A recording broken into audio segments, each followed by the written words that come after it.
Hello, I am Larissa Fernandes Gomes, a speech-language pathologist with a master's degree and a PhD student in speech-language pathology at the Federal University of Rio Grande do Norte in Brazil.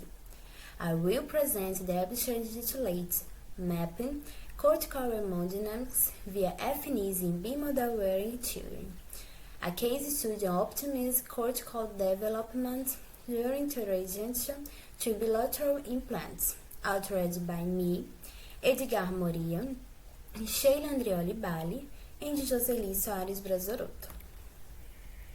Background: Functional near-infrared spectroscopy fNIRS in hearing aid and/or cochlear implant uses a non-invasive cortical neuroimaging technology that records cerebral hemodynamics through continual, non-invasive measurement of oxygenation and brain tissue. fNIRS can characterize brain activity and relate it to hearing aid language performance, aid in prognosis and developmental monitoring, and contribute to the validation of therapy interventions. Functional near-infrared spectroscopy fNIRS are assessments of cortical development in children with hearing device. In children with bimodal hearing, the transition to bilateral implantation and auditory training should be careful monitoring to optimize gains. Methods: The studies approved by ethics committee investigating the cortical response achieved on cervical auditory center of RN case reports, with profound bilateral seasonal hearing loss. Female, chronological age 8 years, hearing age 5 years and 2 months, use or a cochlear implant in the left ear and hearing aid in the right ear. In auditory rehabilitation for 5 years.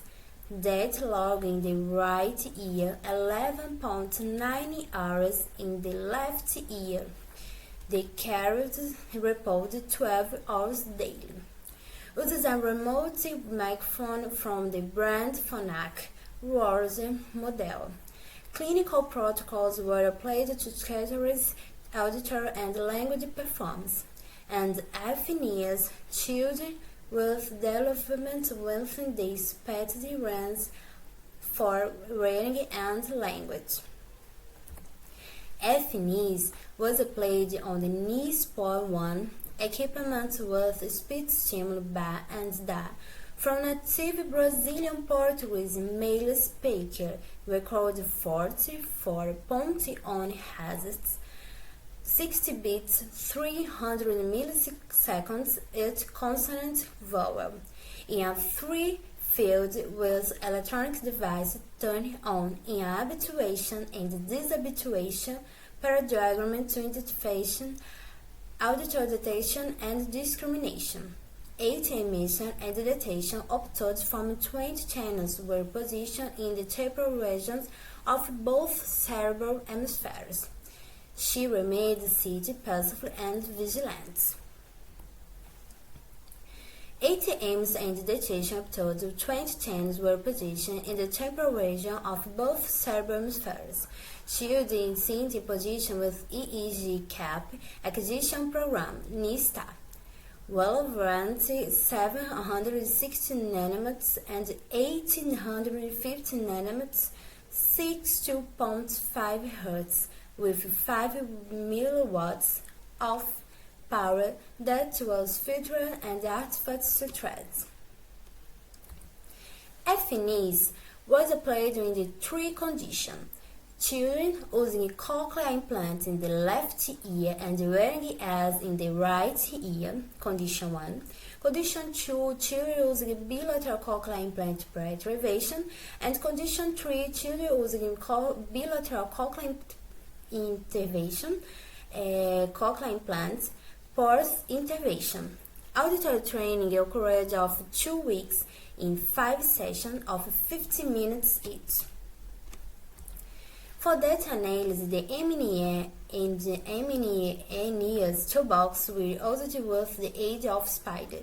The main purple channel horror and condition were exported for analysis.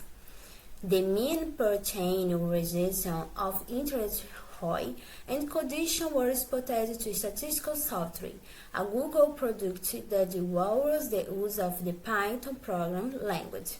A free-fly, accessible mini Python toolbox aimed at data analysis and visualization was used for statistical analysis.